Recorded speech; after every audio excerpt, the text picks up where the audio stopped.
This episode is brought to you by LifeLock. When you visit the doctor, you probably hand over your insurance, your ID, and contact details. It's just one of the many places that has your personal info. And if any of them accidentally expose it, you could be at risk for identity theft. LifeLock monitors millions of data points a second. If you become a victim, they'll fix it, guaranteed, or your money back. Save up to 40% your first year at lifelock.com/podcast. Terms apply. I am so excited for this spa day. Candles lit, music on, hot tub warm and ready. And then my chronic hives come back. Again, in the middle of my spa day. What a wet blanket. Looks like another spell of itchy red skin. If you have chronic spontaneous urticaria or CSU, there is a different treatment option. Hives during my next spa day? Not if I can help it. Learn more at treatmyhives.com.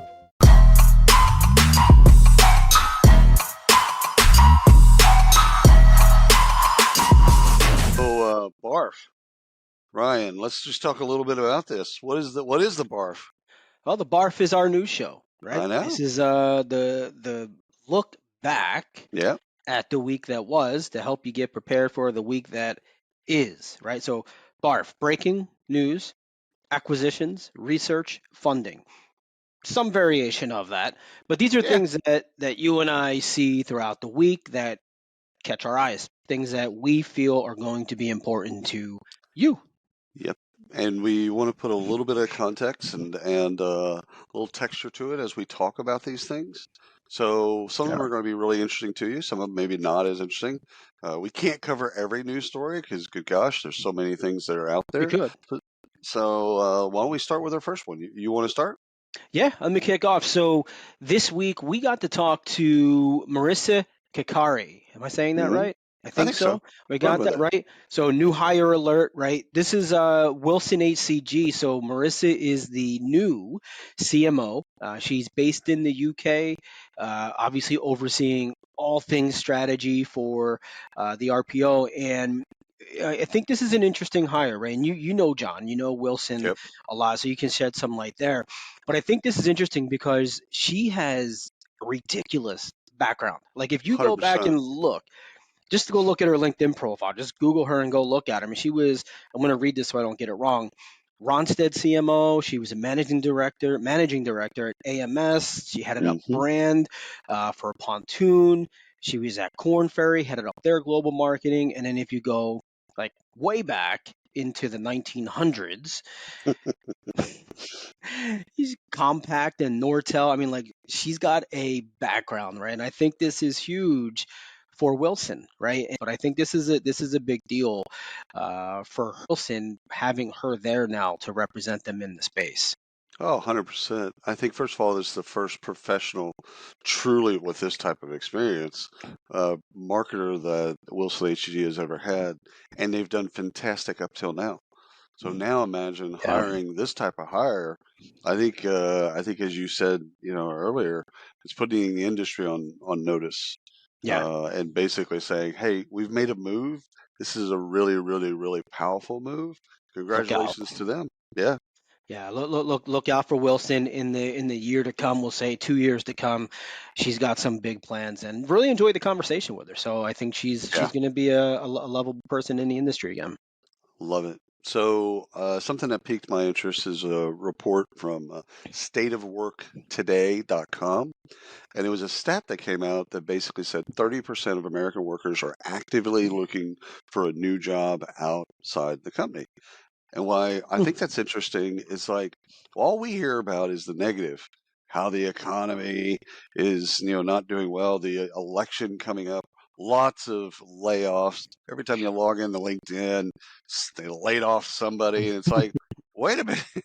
If we got all these layoffs, if we got all these layoffs going on, why are a third of your workforce looking for new jobs? It just doesn't. Something's like I can't connect them. One of these things is not accurate. But yeah, if you want to take a look at the report, it's at stateofworktoday.com. And the number was 30%?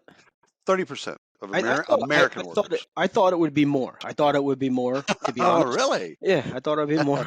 Huh. So I'm not say disappointed, but I thought it'd be more. It just seems like a high number given all the all the angst about our Yeah. economy. Yeah, well, That's why.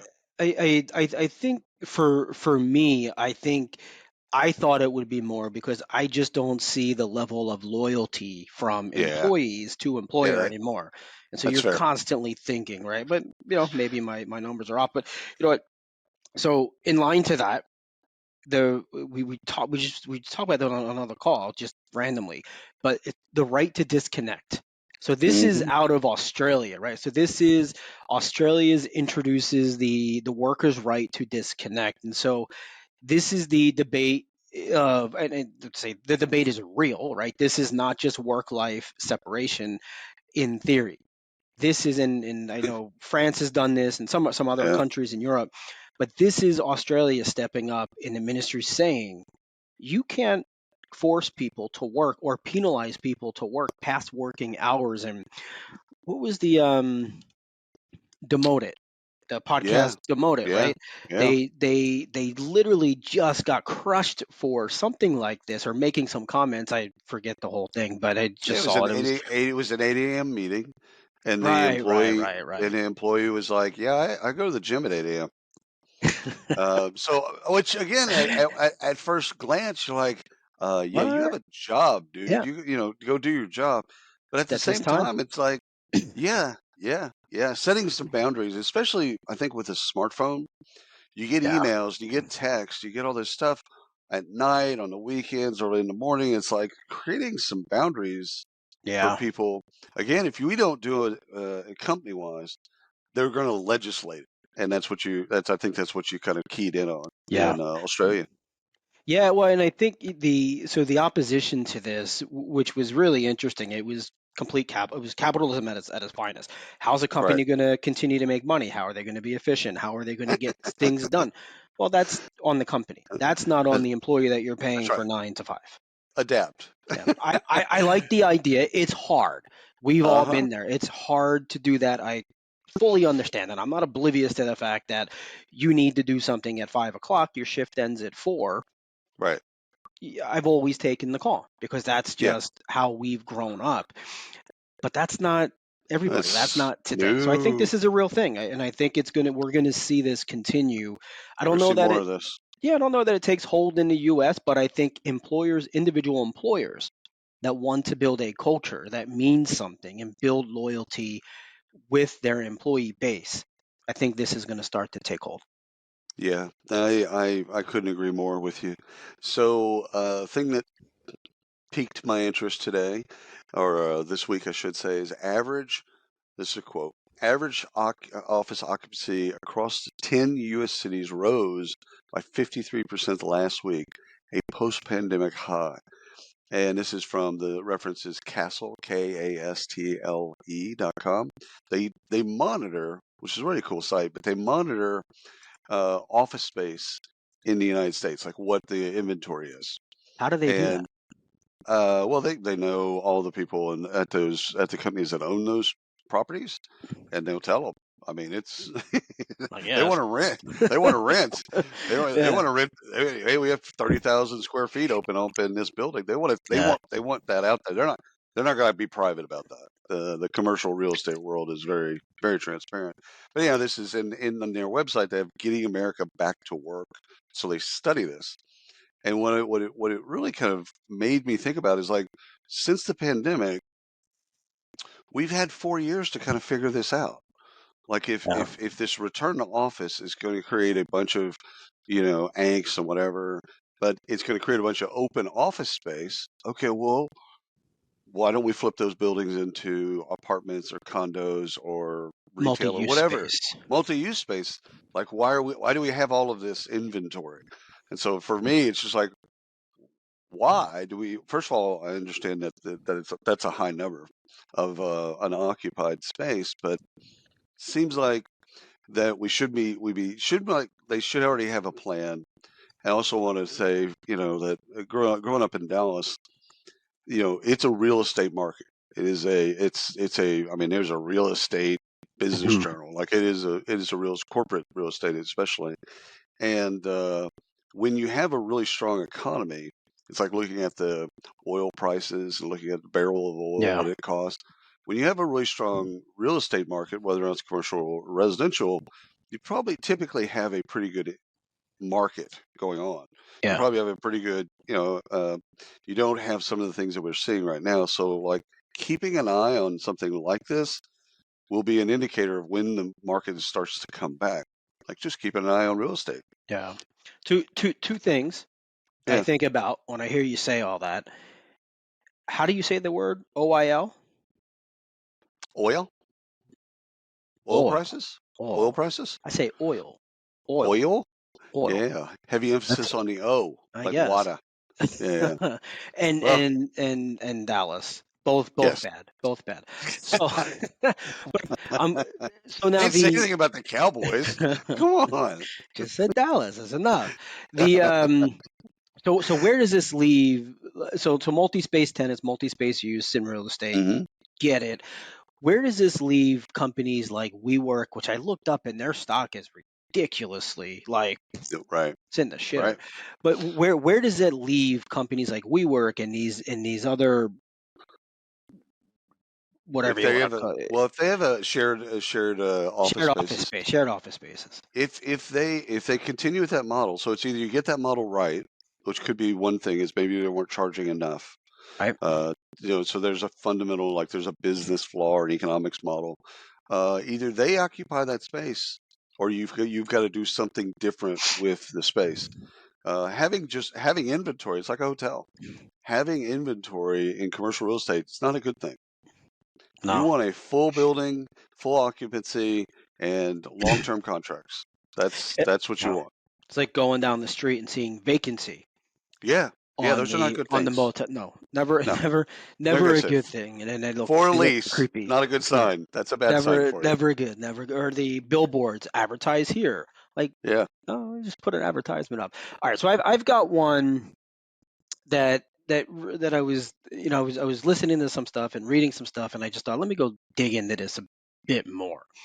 This is, I titled this, The Hidden Cost of Employee Theft. Oh, okay. So the hidden cost of employee theft. Now, we're not talking about like stealing pencils and shit like that. That's just a given. Yeah. So UKG, which is one of the builders of work, right? Like fundamentally the tech, right? Half the world uses them. Got it, right? All good. They've partnered with, or I guess Shiftboard integrated fully now and partnered with UKG on managing it. So I've been following, I love frontline work, the frontline worker space for whatever reason, right? It's really interesting. And I mean, ultimately, these are the people that power us, right? They power everything that this country does or the world does, really, the frontline workers. And so Shiftboard is one of those companies that I love in this space because of what they do. They're in this space and they really have a phenomenal product. But this weekend, they just announced their partnership with UKG, right? So check this out. I'm going to throw a couple of stats out here. I'm going to read this so I don't get it wrong. 7% of annual payroll and about 1/3 of all business failures are caused by employee theft. So to put that into perspective, that's more than $50 billion a year. In employee theft. Now, again, this isn't stealing the bag of Doritos off your shelf. No, it's fraud. This is time clocks, swiping, punching the time card, right? People checking in 10 minutes early or checking out 10 minutes late. And so as I got into this and thinking deeper, like, okay, that's a lot of money. Like, but really, is this a problem? Turns out it's a lot of money. But when you dig deeper and you actually put some brain power behind you think about this, you're getting into overtime cost. You're getting into contracts and union contracts and labor, all of this stuff, right? Should people have benefits? Should not all of this stuff? And it's all in this in this article that I'll share. I forget where I found it, but I'm gonna go back and look and see if I can find it. It's on Business Wire, which we'll have in the show notes for everybody there to take a look. But it's called fake time clocking. Just not something I've ever thought of, and I just thought this is. I have to admit, I've both been a receiver and a catcher on that deal because I've clocked people in, and I've had people clock me in. So I think the statute of limitations has run out on that for me, so I think we're good. I don't think I'm going to be fine, but it is Sam a big Walton number. can't get you. Nah, you can't get me. But the thing is like it is a big number. So how do companies crack down? How do they get that money? They're not going to get the money back, but how do they lessen that money? Like in retail, you're always going to have theft. It's a game of how do you make the theft a rounding error. And so first of all, we need to just keep track of that. That's a really, really good thing to keep track of. And there's a lot of players in this space. Emmy's another one, in frontline workers, and there's a lot of others, but for some reason this one, just the numbers in there kind of shocked me, and so I thought there's other people out there that, one, don't know this, and two, are probably experiencing the pain. You need to know about this. Follow it. So another story that kind of piqued my interest this week was and this is quote, high performers, women, millennials, comma women, comma millennials, are the greatest flight risks when strict return to office mandates are implemented. And this is by Gartner. So you can go to Gartner and search for it. It's research that they did around return to office. And what it got me thinking about was, okay, if your high potentials, your high performers, top talent, grade A talent, whatever you want to call them, if they all have a kind of we're just not going to do return to office, the RTO as a concept, we're just not going to do it. Do we end up with C players at the office? And you know what I'm saying? Like when we mandate, it's really kind of strict return to office mandate. If we mandate and our top talent says, yeah, you can mandate all you want to, homie. We're not coming. So you can mandate it. Are we talking C players in the physical office or C players at the company? Period. C player. It seems to me if this tracks, A players have options. A players are going to go work for where there's a very flexible office environment where they could go to work or could go to the office, or they don't have to. Whereas when you have a strict return to office, meaning you have to, whatever the context of that is, those folks aren't. To me, those folks aren't. They have options because they're top talent. They can take their talents to Miami or wherever. I knew that was coming. Did you? Felt like we need to go ahead and say that. But so like it like when I read it, I thought Peter Principle, and the concept of Peter Principle is you're promoted to one level above your competency level, and if the A players all leave for companies that have better RTO structures or more flexible, whatever the bid is, then who's left? And that's actually what I was thinking about. I was like, okay, well, if they're all leaving, and they who's still going to the office? Yeah. So okay. So what does an organization need to do to that? Not every organization is going to want completely hybrid or remote or distribute. They're going to want some type of office presence. Just now you have the question of, do you want top talent? That's the really the kind of slap in the face here is, as Gartner puts it, it's if you want top talent, you're going to have to ease your idea of what work looks like. Times have changed. You just got to get with it or move on. Adapt or die. Yeah. Adapt or die. Right. You got the little T-Rex hands. You can either get the apples or you can't get the apples. I don't know. Yeah, I thought you were going to go if you want to color orange or something. I didn't know where I was going. Fair enough. What do you got? All right. So DEX, DEX, experience. So DEX is just the acronym, but so Nextink is the company. Right. Nextink acquired a company called AppLearn. Okay. So this is all about remote work, right? So just keep the theme going. This is an interesting one for me. So this has been covered obviously through Business Wire and all the other press release for press release sites that are out there. Forbes had a really good article on this, and it was and this is in combination. Ties into, I should say, into the acquisition. Now the study was not on the acquisition. Right. So I'm going to cheat here, and I'm going to throw a couple things in because it just makes sense. So listen to these numbers. I'm going to run through these real quick. There's a couple bullet points here. This episode is brought to you by Progressive Insurance. Do you ever find yourself playing the budgeting game? Well, with the Name Your Price tool from Progressive, you can find options that fit your budget and potentially lower your bills. Try it at progressive.com. Progressive Casualty Insurance Company and Affiliates. Price and coverage match limited by state law. Not available in all states. What I love about the Workforce Agility Limited Series by Cornerstone was we talked to executives and customers all about skills. Skills. Cornerstone has a wonderful background in learning and development, training, etc. Their LMS is world-class, but they've centered the business now, not just on that, like building upon that, but building upon how everything is moved to the skills economy. So check out the limited series called Workforce Agility, and you can get it wherever you get your podcast. And it's just a wonderful series where we talk to their executives on the shift of why, and also their customers that are using it. So check it out whenever you get a chance. Appreciate it. 12.7% of full-time employees work from home. 28% work a hybrid model. Okay. By 2025, 32.6 million Americans, because we only think in American terms, right? We're not global here, of course, right? No, I'm kidding. Will work remotely as an FTE, full-time employee. 93% of employers plan to continue conducting job interviews remotely. Right. But just 16% of the companies actually operate fully remotely with no physical location.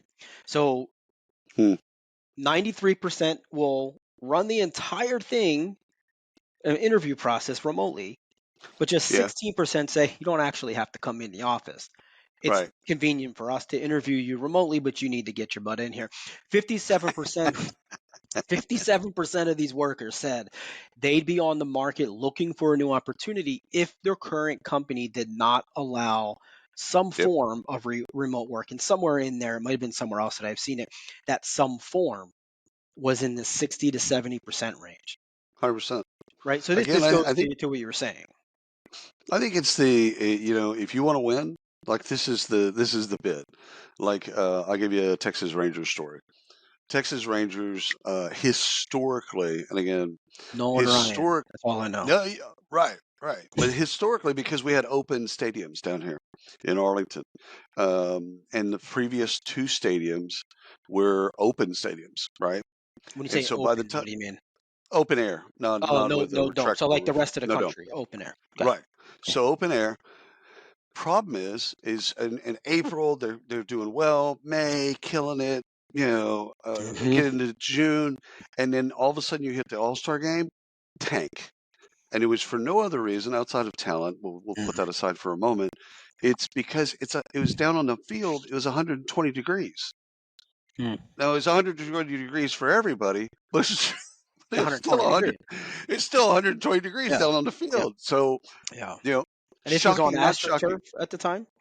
No, though we always had grass. The original stadium and the newest stadium, the newer stadium that George Bush actually, when he was governor, he was a part of putting that all that together before he became government. Right. The original Veteran Stadium in Philly was AstroTurf, and that was ridiculous. I played on that, and that was insane. No, that's how you get concussions. No, that's not a good thing. Well, and you burn your skin off. Well, think about like look at this. The Rangers got a new stadium, and it's a dome, right? It's beautiful. All of that stuff is kind of a modern, kind of one of those stadiums. But a couple years later, they won the World Series. This is a team that's been around for 75 years, as either the Washington Senators or the Rangers. They've been around forever. But like to win they had to realize we have to do something different. And that different is we need a dome stadium because it's hot as Hades in Texas in the summer. Duh. So I think it's the parallel for companies that want to win, and you want to win with talent because that's pretty much how you're going to win. Yeah. You're just going to have to adapt. You're going to have to bend to the talent, and especially the top talent. If you want them, because they'll go elsewhere. Yeah. They'll just do something differently, and so I think I think you're onto something, and I think it's just something that we should keep an eye on. So let me give you one around wellness and financial wellness, and that kind of came across the desk that I really liked. So this is from SoFi at Work. So if you're not following SoFi at Work, it's SoFiatWork.com, and they have a report on future of workplace financial well-being. So first number, 86, and this is quotes, 86% of employees feel increasingly stressed about their finances. 86. Now, first of all, that number is probably Finances meaning like your personal finances, not your personal salary. finances. Okay. No, personal finances.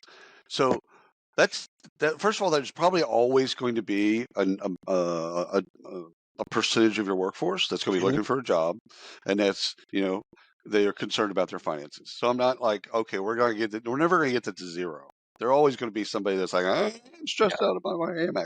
Okay, got it. However, that's a really high number.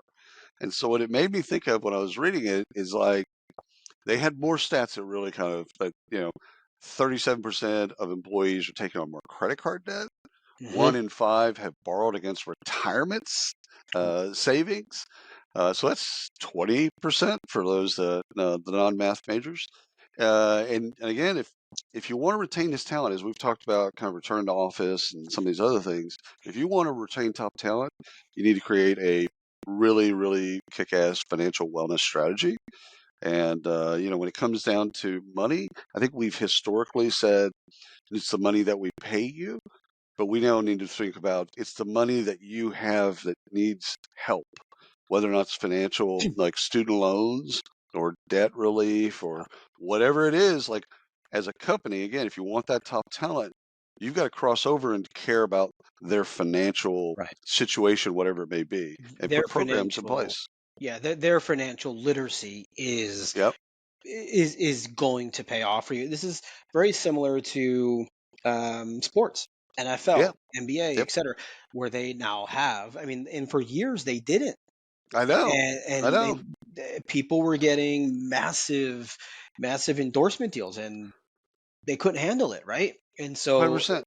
so this is more of the same with that, and this isn't your PBS Susie Orman special, right? Right. This is actually managing real money, and helping your employees survive and do what they can do to have a better life financially. Yeah. This is interesting.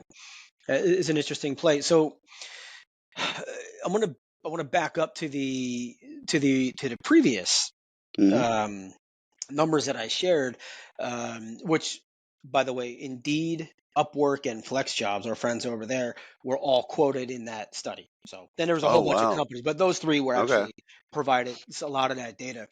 The piece that comes off of that, and what made that really interesting to me, and I wanted to tie these two back together. So I said DEX. And so just so there's just to clarify, DEX is not the company. DEX is Digital Employee Experience. Okay. Now this isn't for those that are listening, I may not be familiar with this. DEX, Digital Employee Experience, is not the tech that you're using. It's not how do I create an experience or an engaging environment for the employee. This is how do we manage our workforce, the tech that they're using. How do we support that? How do we build that adoption? And so for its 20th birthday, Nextink, right? They've been around 20 years now. So they went out and they went shopping, they bought some things. And one of those things was AppLearn. And so this is all about productivity. And I really like this as I dug deeper into it. And so I shared the information on the previously on the study, but there are where is it at here? I wrote it down because I knew that I was going to forget it.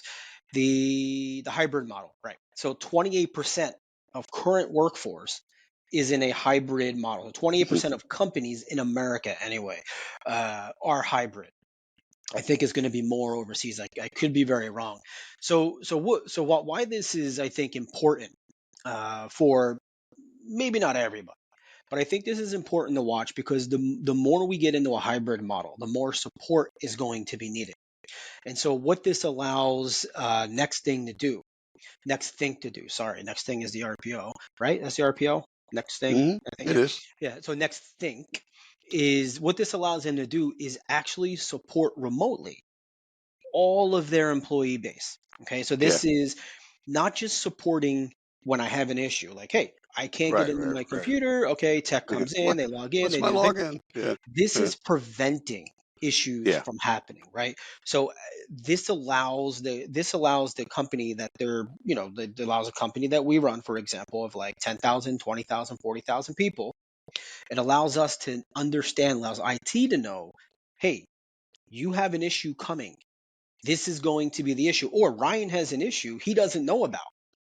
You need to go and fix this. And so it gives that IT department, it gives that company the ability to fix a problem for people that they may not even know they have, whether it's an upgrade to software, there's a conflict in software, whatever it is, they can now do that.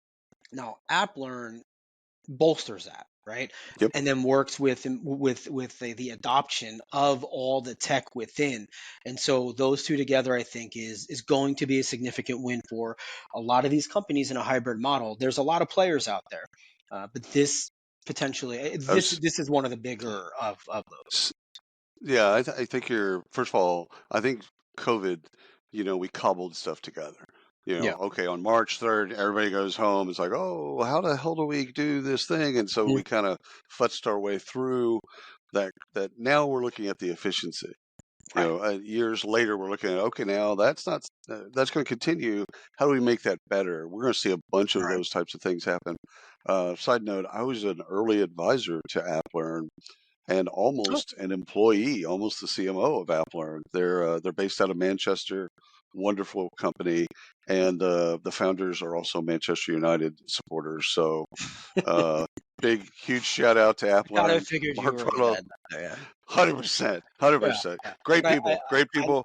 I love it. I just think it's Not going to be a good it's thing. the red side of Manchester, not the blue side. All right, so something on the news side today, this week, excuse me.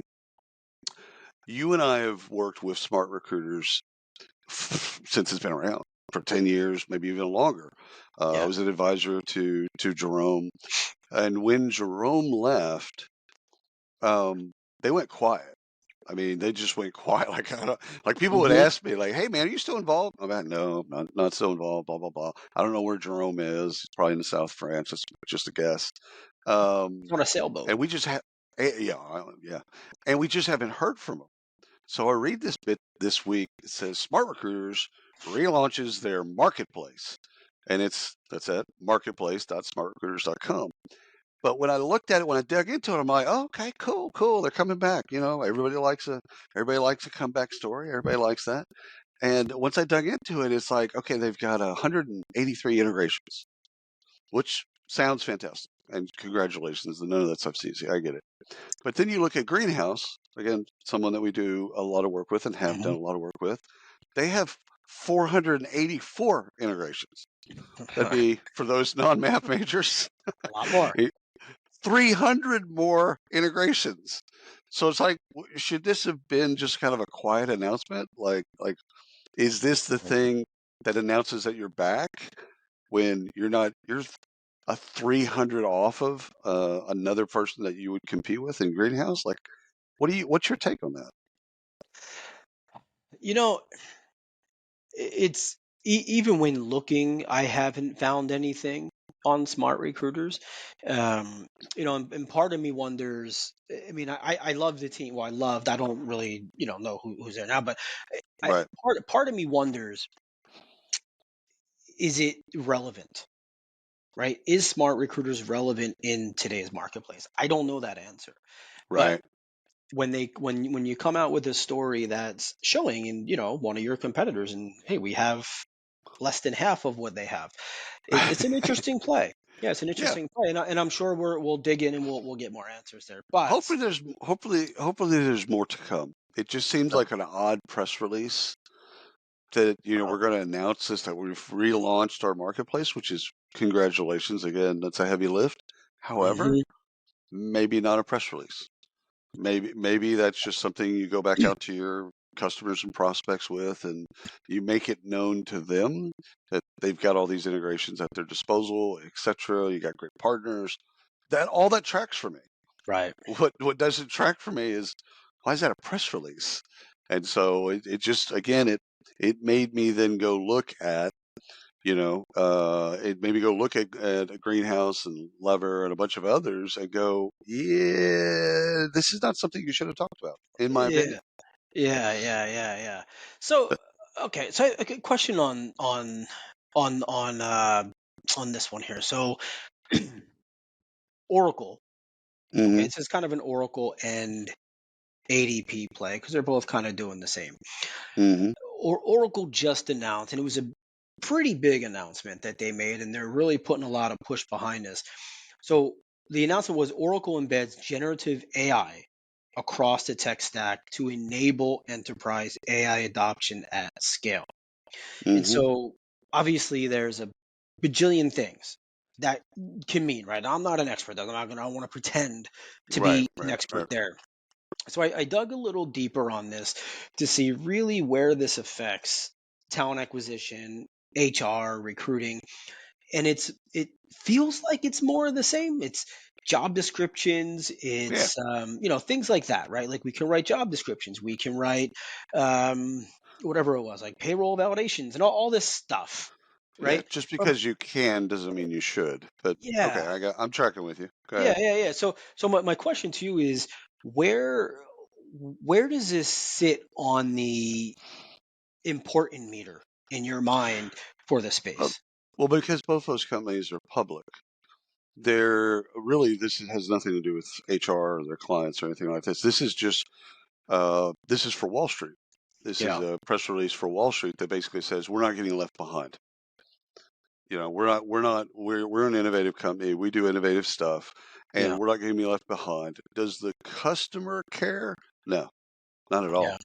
Nor should they, quite frankly. yeah, Again, how something gets done, unless it really impacts them, then yeah. I This is just one again, of those things.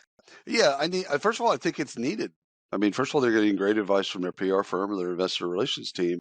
Is you should make sure that you're always mentioning that these things are happening. We're working on it. We've been working Right. on it. Like with Oracle, they've been working on their own large language model for 2 years, Yeah. I think. Yeah, yeah, So it's not new, 100% it's not new. not it's not new, but they've got to for Wall Street has short attention span, so they've got to remind Wall Street Yeah. that they're doing innovative stuff. Now, if you strip that away and like, does Jimmy or Sally CHRO care? No, not at all. No, Not and it not at all. no, And and forcing them to care is a mistake, well, in my yeah, opinion. that's never gonna work. So in the same breath, ADP announced ADP Assist. And Yeah, so saw this on Workforce AI and some of the others that are out there, which basically is just a conversational interface, right? To help yeah, HR. It's a productivity tool, it's not a bad thing. workflow, Yeah, database decision making. Yeah, it's not a bad thing at all. But no, three things kind of stuck out to me, which is interesting. So I'm not a blockchain person, right? Like I don't. I mean, I know I need to know it, but I don't know. I'm just gonna be honest, no. right? But Blockchain and staffing is probably the best example because it right, eliminates fraud. You get it, all that. They have to be real people and right. all that stuff. And Yeah, validation that and makes all that. sense. Yeah. Right. So okay, so three things I liked about this in with the ADP Assist was I'm not sure I love the chat feature yet. I'm sure it's got to get better, right? Like I've never Right. used it, so I can't say one way or the other. But I can just Right. say from others that I've used, it's just annoying. Y- Yeah, Um, yeah. so Take me to your leader quickly. Give yeah, me a human quickly. I just Yeah. type in agent, Agent, and agent, agent. eventually I get somebody. Yeah. But then you don't respond in 30 seconds, and they end it right there. And I'm just like, Oh yeah. Oh perfect. yeah. Okay, so so a couple things I saw here. One was payroll validation. Okay. So I thought this was really interesting. So ADP Assist will look for anomalies in payroll. Okay. Yes. Making sure people are getting paid correctly, whether Not it's a bad thing. they're not Yep. getting paid enough, they're not getting paid on time, there's Right. something wrong with the time code, whatever it is. Right. I like that. I think that's, and I know that's been there, but that's one of those things that a human has historically done. Right. And that's just not something a human should be doing. No, This is something technology can handle. Um, I do like, and I did see this part. It's a, I forget what it's called, but it's a reporting suite. Basically, you just tell what you want. Like, I want to see yeah. this. Pop, Bloop. love it. Right. Now, I don't know how accurate, none of that, but I liked what I saw. Right. So I think that's definitely worth looking at. But the AI based support, that's more the, the chat stuff, right? So I don't know, it's not new. I don't know how great it is or not. But those are the three things that stuck out to me with that, and that's very similar to the Oracle with embedding the generative AI across the entire suite. They're all kind of doing the same things. Yeah. Right.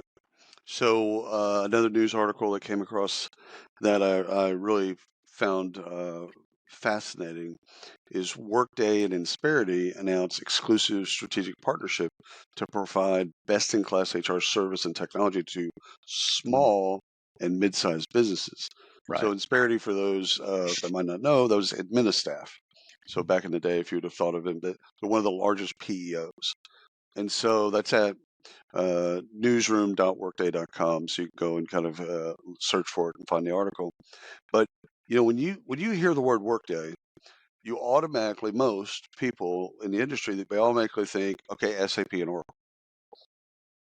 That's who you, and that the Fortune 1000. You think of them, the global players, etc. But InSperity doesn't play at that market. Generally speaking, they play down market with SMB Right. and even mid market.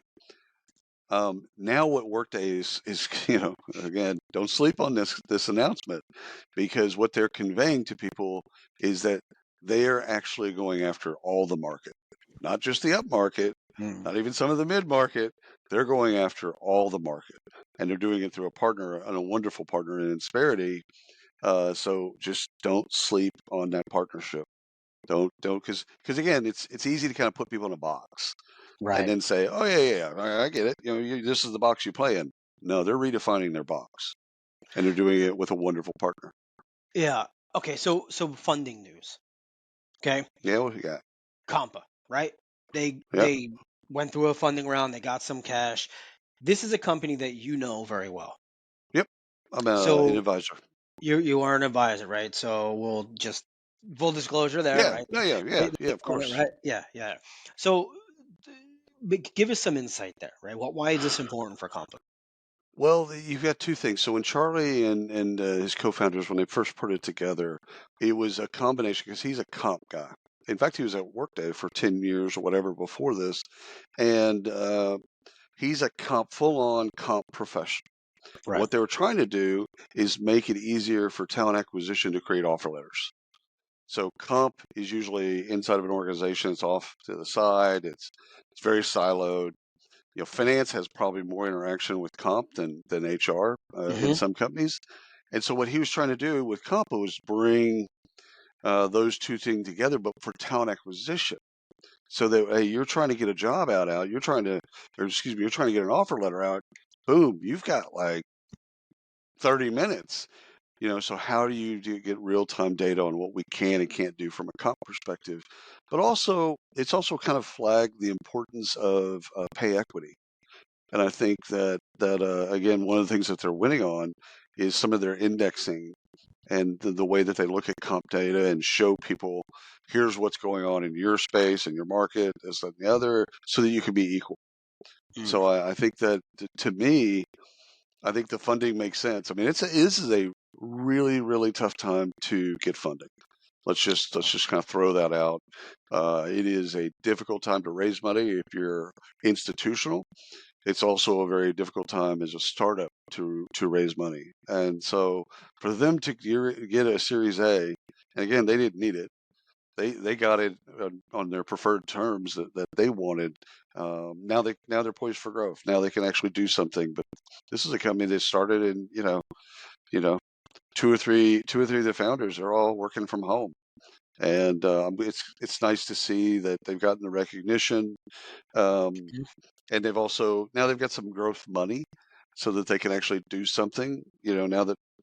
But you'll remember from HR Tech, I think it was last year, maybe the year before, Compa had a booth down from Jovio, and they did was put down 50s and 100s and 20s. The little golf. And you had the stroke, and man, I didn't hit one of those things. I didn't either, and they gave me like 100 tries too, and I was just a failed bit because it would just run over those bills. I'm like, yeah. Anyhow, There were weighted golf balls, and it was a bunch of BS. They cheated everybody. No. So, all right, I got one for you. So Paycom launches a global HCM solution, expands internationally. So here's the deal. Paycom is a lot of the pays. Paylocity, Paycom, Paycor, okay, you go on with them. There's about 400 of them. They all kind of drafted behind ADP and got business from ADP, either being faster, cheaper, more higher quality, whatever the bid was. But this is actually really interesting because normally a lot of these, they stay within the four walls of the United States. And with Paycom, they've actually already got Canada. They've already got Mexico. So they've already got, they've already done those payroll libraries. Now they're going to the UK. And once they get into the UK, you're one step away from global payroll.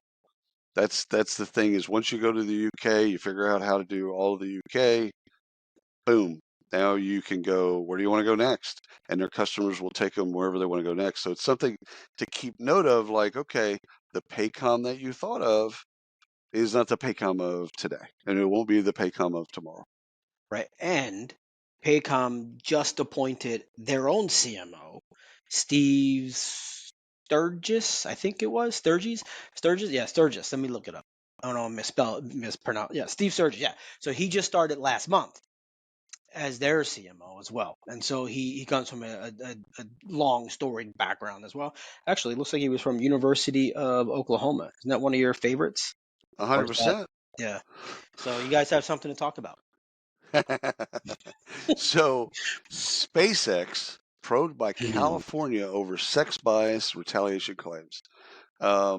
This will be fascinating to kind of watch it play out because, SpaceX, as we all know, SpaceX is a really cool company. They do really cool stuff.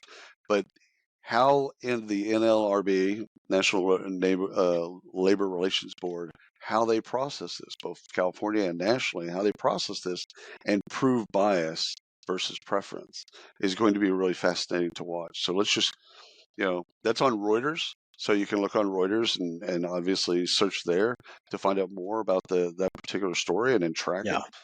That's one to track. That's a big company, and California is going to go, rightfully so. Where there's smoke, there's probably fire. They're going to go after them, and I think that's going to be interesting. And California will find it. California has 100% rules and things for everything. They will find it. So let me give you another one that came out of Hong Kong that I found fascinating. So Deepfake's colleagues trick a Hong Kong clerk into paying Hong Kong $200 million. Yeah, explain this to me. I don't know. Okay, so here's the bit. When you read the article, this is news.rthk.hk. So HK being I'm Hong going Kong. to pull this up. It's not going to So here's the bit. These folks put together basically a Zoom meeting with all AI deepfakes. I'm serious. So I'm looking at it now. It just blows my mind. They put it all together. So the guy on the other end thinks, okay, this is legit. Yep. Okay. Sounds good. Okay, great. Makes a payment, whatever. And it's all fake. And so what's newsworthy for me out of this bit is you can't trust anything. So, like, when we're thinking about this, we're thinking about all the positives of AI, generative AI, etc. But when people are thinking about deep fakes, we've got to both from a vigilance perspective, but also a training perspective, we've got to train ourselves and our employees and our executives to, do what Reagan, I guess, said, trust but verify. It's the verification part that I think is going to be very, very difficult. And so it's something to keep an eye on. It's like, first of all, it's just, it floored me reading it going, how could you fake? And, again, this is just a con. It's a scam. It's just like anything else. They're just doing it, and it's more real like. That had to be pretty damn good. It had to be really good. 100%. $200 million. Uh-huh. Well, and that's Hong Kong dollars, so I don't know what the translation is, but still, even if it was $50, doesn't matter. The fact that they would con somebody, right, out of being able to con somebody out of money using deep fakes, that's interesting. So this is discover the top 354 most innovative and influential talent management tech companies. It's the ecosystem, the talenttechlabs.com. They put out these graphics. It's like an infographic, has a bunch of bubbles, and it shows you the different players. First of all, I hate ecosystem graphics. They just suck. Yeah. We could go into that for hours, but we won't. But TTL, Talent Tech Labs, they do the best at pulling these bubbles together and try to make sense of a confusing market. Yep. It's free. Go to the site, download it, and take a look at it and see if there's folks that you know or don't know on the list. Every year they do, or I think it's every year, but their graphics are easy to read, interactive, and fantastic. And the conversion, by the way, is roughly 25 million, assuming I did it properly. Right. That's a lot of money. That's a bar tab. Yeah. I got to mention this. I said that was the last thing, but I got to mention it's Acadian Ventures Fund 2. $30 million early stage funds focused on the next generation of work technologies. You can look them up at acadianventures.com. These are friends of ours.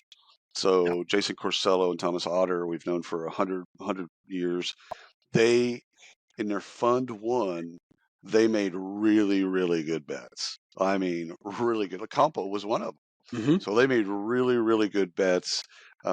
Make sure you track Acadian Ventures so that you find out what they're funding. They do great announcements on who they funded. They just funded Fora, which you and I talked to Joe Essenfeld earlier this week. So they make good bets.